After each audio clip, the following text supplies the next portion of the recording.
What happens in your body before 5 years when you diagnosed as PCOS? અહીંયા હું explain કરીશ એક પેશન્ટથી બહુ જ નાની ઉંમરથી એના વાળ થીન થવા, વાળ પતલા થવા, સમય આવતા when she had become in a teen age એને બહુ જ બધી હેર ટ્રીટમેન્ટ શરૂ કરી. એ હેર ટ્રીટમેન્ટની સાથે સાથે at the age of 10 years she started with a severe acne, pimples, etc. આ પણ એક હોર્મોનલ ઇમ્બેલેન્સની જર્ની છે. હોર્મોન્સ ઇમ્બેલેન્સ ડઝન્ટ મીન્સ કે your periods are irregular, your periods are heavy.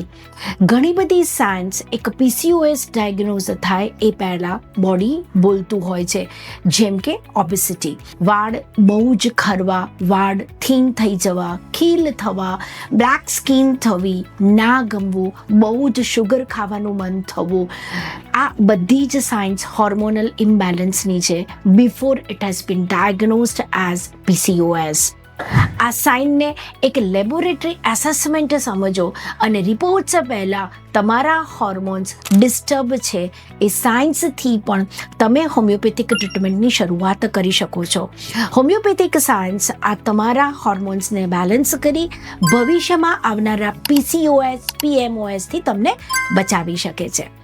તો આજે જ કન્સલ્ટ કરો acute homeo clinic, doctor Sheetal Shah, PCOS, PCOD, PMOS centre.